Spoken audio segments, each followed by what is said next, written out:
વડોદરા જિલ્લા પંચાયતના જિલ્લા પ્રાથમિક શિક્ષણાધિકારીની કચેરીની ઘોર બેદરકારીનો ચોંકાવનારો કિસ્સો કુંઢેલાથી સપાટી ઉપર આવ્યો છે. ડભોઈ તાલુકાના મહમ્મદપુરા ગામની પ્રાથમિક શાળા જર્જરિત થઈ હોવાના નામે તોડી પાડ્યા બાદ છેલ્લા 1.5 વર્ષથી નવી શાળા જ બનાવી નથી, જેથી તે શાળાના બાળકો મદ્રેસામાં ભણવા મજબૂર બન્યા છે. આ બાબતે સત્તાધારી પક્ષ ભાજપના સભ્યએ જિલ્લા પંચાયતમાં રજૂઆત કરતા હડકંપ મચી ગયો છે. ડભોઈ તાલુકાના કુંઢેલા ગ્રામ પંચાયતમાં આવતા મહમ્મદપુરા ગામે જિલ્લા પંચાયતની શિક્ષણ સમિતિ હસ્તકની સરકારી પ્રાથમિક શાળા હતી, જે જર્જરિત હોવાના નામે જિલ્લા પ્રાથમિક શિક્ષણાધિકારીની કચેરીએ તે શાળા ગત તારીખ 4/10/2024ના રોજ જમીનદોસ્ત કરી નાખી હતી. શાળાના બંને ઓરડા તોડી પાડ્યા પછી જિલ્લા પ્રાથમિક શિક્ષણાધિકારીની કચેરી દ્વારા તે પ્રાથમિક શાળાના બાળકો માટે વૈકલ્પિક વ્યવસ્થા કરવામાં આવી ન હતી, જેથી ધોરણ 1 થી 5ના 30 જેટલા બાળકોના શિક્ષણ ઉપર માઠી અસર પડી રહી હતી. જ્યારે શાળાના શિક્ષકોએ મજબૂરીવશ મદ્રેસામાં બાળકોને ભણાવવાનો વારો આવ્યો છે. વડોદરા જિલ્લા પંચાયતના સત્તાધારી પક્ષના સભ્યએ રજૂઆત કરવા છતાં પણ હજુ પણ તંત્રના પેટનું પાણી હાલતું નથી, તો સામાન્ય જનતાની તો શું હાલત થાય.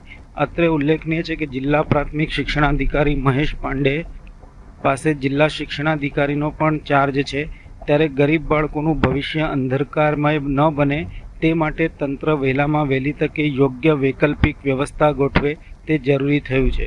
કુંઢેલા ગ્રામ પંચાયતમાં આવતા મહમ્મદપુરા ગામનો વિષય છે, જે અમારા ચૂંટણી પ્રવાસ દરમિયાન ધ્યાનમાં આવ્યો હતો. તેના શિક્ષક અને ગ્રામજનોએ આ વિષય અમારા ધ્યાને લાવ્યા હતા કે ત્યાંની જે પ્રાથમિક શાળા છે તે 10મા મહિનામાં 2024માં ડિમોલેશન કરવામાં આવી છે. જિલ્લા શિક્ષણ અધિકારી દ્વારા તેનો પરિપત્ર બહાર પાડવામાં આવ્યો છે.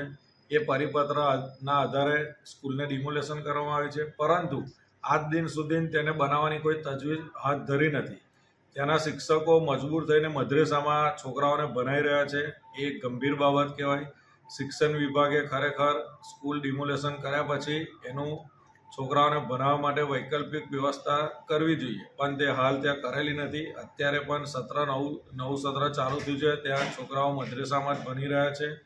ત્યાંના ગ્રામજનોની ખૂબ જ તાતી માગણી છે કે ત્યાં જલ્દીથી પ્રાથમિક શાળા બને અને જે છોકરાઓનું ભવિષ્ય બનવા જઈ રહ્યું છે તે અત્યારે સારું બને, એના માટે સ્કૂલની ખરેખર જરૂર છે. મેં અત્યારે 10 દિવસ પહેલાં જ જિલ્લા પંચાયતમાં જિલ્લા શિક્ષણ અધિકારીને મેં એક મારા નામથી પત્ર પણ લખ્યો છે. એ પત્રના જવાબમાં એવું જણાવવામાં આવે છે કે એ સ્કૂલનું ટેન્ડર પ્રક્રિયા ચાલી રહી છે, તો 1.5 વર્ષથી ટેન્ડર પ્રક્રિયા ચાલેના આવા અધિકારીઓના જવાબો મગજમાં બેસે એવા નથી. ખરેખર પ્રેક્ટિકલ થઈને એ લોકો કામ કરે તો છોકરાઓનું ઉજ્જવળ ભવિષ્ય એ લોકોના હાથમાં છે, એ લોકો સારું કરી શકે.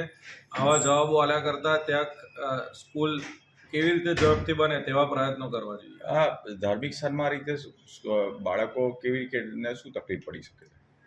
એ તકલીફ તો એવી હોય કે અલગ અલગ હિન્દુના રિવાજો અલગ હોય, મુસલમાનના રિવાજો અલગ હોય. રિવાજો પ્રમાણે મંદિરમાં કે મસ્જિદમાં અલગ અલગ રીતે દર્શન કરવાના હોય, નમાઝ પઢવાના હોય. છોકરાઓને સ્કૂલનો સમય આવતો હોય, એ સમયમાં એ લોકોને ભણવામાં પણ તકલીફ પડી શકતી હોય છે, એવું ત્યાંના ગ્રામજનોએ જણાવ્યું છે.